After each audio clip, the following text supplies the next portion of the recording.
Hey man, let's go over some triads here. These are super useful. I'm not really going to show you licks. I'm going to show you how to look at a lead sheet and know that some notes are available, right? And it's still plenty of room for you to do whatever you like and to impart your personality on this. I don't want to show you licks. Okay, so a triad is three, predictably, right? It's three notes, and they're basically the three most important notes of a chord. What they are is they are a root, a type of third. It's either a major third or a minor third, depending on if it's a major or a minor chord, respectively, and then a fifth. And so the good news is the root is where you base everything off of, so it changes depending on what note you need, but then the fifth always stays in the same place after that, right? And so if you look at a power chord, we're going to stay in G for right now. If you look at that power chord, that's going to be a root, fifth, and then a root. Okay, that fifth always, it doesn't care if it's a major or a minor.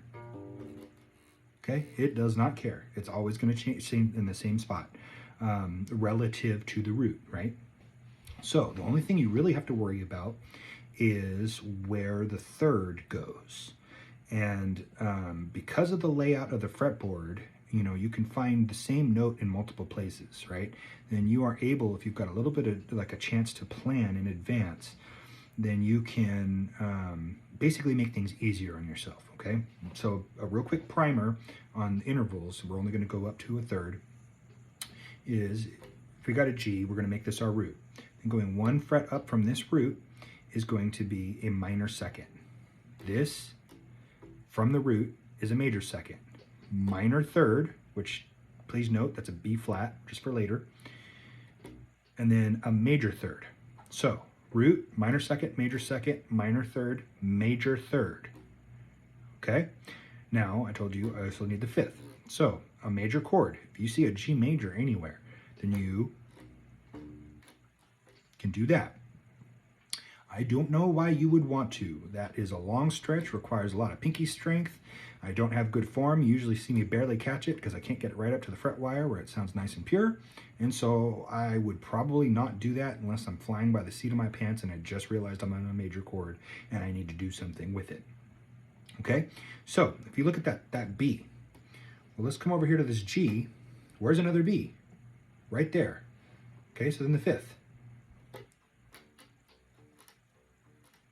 That is simple, easy stuff, okay? So you can play it like this, or you can be a masochist and play it like this, right? That jeopardizes my third and the fifth. My fifth sucks because of how hard that is to reach here. And maybe that's not as hard once you're up higher up on the neck, but I try not to play that if I don't absolutely have to. If you see me play that, it's because I went whoops and didn't see and plan in advance. Okay, so then let's make that, if that's a major third, then you just drop down one and you've got a minor third, okay? So then, now we're back to being cake. I mean, that is just so simple and sleepy to do, right? So simple. Well, if you look over here, there's also, if that was a major third right there, then that's a minor third. That is hard. That's no fun. I just wouldn't do that. So my rule of thumb is I will play the third behind the root on a major chord. I will play the root in front of, or I'm sorry, the third in front of the root if it's a minor chord. Okay, that's all there really is to it. And so yeah, this is super useful because you know that those three notes are available depending on what the lead sheet says. It might only say G, but you can play all three of those things. The one thing that I would caution you about is look at what the next chord is going to be. So if I've got a G going into a D, then I'm probably not going to play a straight triad where it goes G, B, D, and then play D.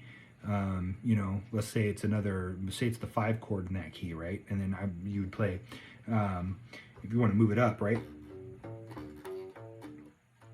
So that would be your D, F sharp, and your A to make your D major triad. Well, if you are walking up your triad in G and you end on a D, and then the bar changes and everybody switches chord to a D and you play a D again, you've kind of muddled things, right? The listener doesn't know if you played an extra note that's a part of the G or if you changed chords with everybody. So you just have a little bit of a planning on that one. The other thing is abuse your octaves, okay? That's your octave right there. So I will use the triad as a pathway up an octave or a pathway down an octave. So on a minor third,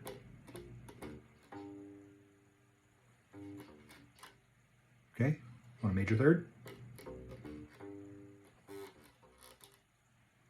okay, I will use that quite a bit.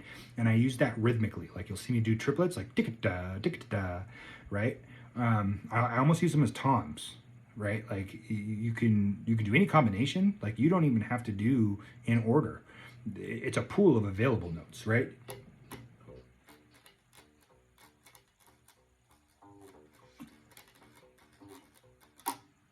There's so much you can do. It's just completely open to you having your own personality. Now the other thing is this works great for fills. Using the whole thing with the octave, if I do this on G, then I can do this. So I might do, now I'm just walking up so many octaves, right? I'm doing 2 different octaves of the full triad, and that works as like a lick. That's a fill now. It's pretty interesting, right? So yep, I hope that helps.